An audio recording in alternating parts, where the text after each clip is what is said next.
তো নমস্কার সবাইকে। আজকে তোমাদের সঙ্গে শেয়ার করব কিভাবে প্ল্যাকেট তৈরি করতে হয়। তো আমি আজকে একটা ছোট কাপড়ের উপর প্ল্যাকেট তৈরি করছি। তো প্রথমে আমরা কেটে নিচ্ছি। কেটে নেওয়ার পর আমরা কিন্তু কাপড়টাকে সোজা দিকে রাখছি। তো আমরা আমাদের যে মেন কাপড় সেটাকেও কিন্তু সোজা দিকে রাখছি, আর আমাদের যে পট্টির কাপড় সেটাকেও কিন্তু আমরা সোজা দিকে রাখছি। তো সোজা দিকে রাখার পর আমরা সোজা একটা সেলাই করে দেবো। কতটা সেলাই করব? যতটা আমাদের কিন্তু কাটা আছে আমরা কিন্তু ততটা পর্যন্তই সেলাই করব।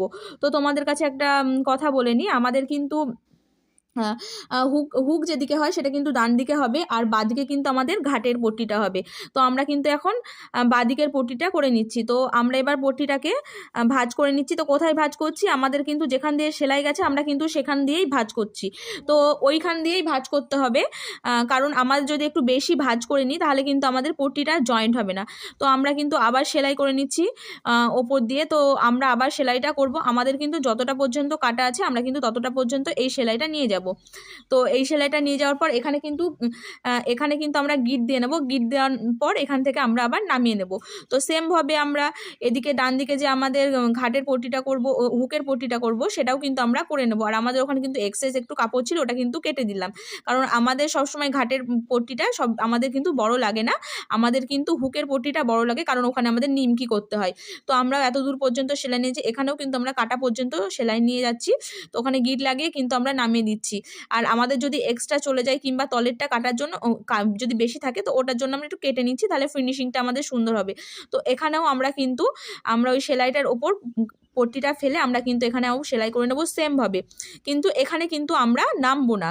আমরা যেরকম ওইদিকে নামিয়ে নিলাম, এখানে কিন্তু আমরা নামাবো না। এখানে কিন্তু ওই কাটাটা পর্যন্ত আমরা কিন্তু সেলাইটা নিয়ে যাব। কাটাটা পর্যন্ত সেলাইটা নিয়ে যাওয়ার পর ওখানে কিন্তু আমরা চাপটা তুলে সুচটা গেঁথে আমরা কিন্তু ওইদিকে আমাদের যে বাঁদিকের যে আমাদের ঘাটের পট্টিটা আছে সেটা কিন্তু আমরা এই যে হুকের পট্টির এর তলে ঢুকিয়ে দিয়ে আমরা কিন্তু বক্স টাইপ করে আমরা কিন্তু ওই দিকে নিয়ে যাব। তো এইখানে কিন্তু সুন্দর করে নিয়ে যেতে হবে, নাহলে কিন্তু ফিনিশিংটা সুন্দর আসবে না। তো আমরা এবার নিয়ে গেলাম ওদিকে। এবার এখানে নিয়ে যাওয়ার পর আমরা কিন্তু এইখানে নিমকি করবো। এবার নিমকিও করতে পারো, কেউ চারকোনা বক্সও করতে পারবে, যে যার যেটা সুবিধা সে সেটা করবে। তো আমি এখানে নিমকি করে নিচ্ছি। তো নিমকি করার সময় দেখে নেবে তলের কাপড়টা যেন শার্ট হয়ে থাকে। আমরা কিন্তু ছোট একটা কাপড়ের ওপর ট্রাই করছি, এটা কিন্তু বড় কাপড়ের ওপরও করবে তোমরা। মানে যখন তোমরা নাইটি করবে কিংবা কোনো চুড়িদারের সামনে দেবে তখন কিন্তু এটা করতে পারো। তো আমরা নিমকিটা সুন্দর করে নেওয়ার পর আমরা নিয়ে গেলাম আবার সেইখানে। তো এখানে করে কিন্তু আমরা থামিয়ে নিচ্ছি। এবার এখানে দুটো গিট দিয়ে নিচ্ছি, চাপটাকে আগে পিছনে করে এখানে কিন্তু করে নিলাম। তো এইখানে কিন্তু আমাদের কমপ্লিট আমাদের প্ল্যাকেট তৈরি করা। তো ভালো লাগলে অবশ্যই লাইক কমেন্ট শেয়ার করবে। তো কেমন লাগলো, তোমরা যদি বুঝতে অসুবিধা হয় তাহলে কিন্তু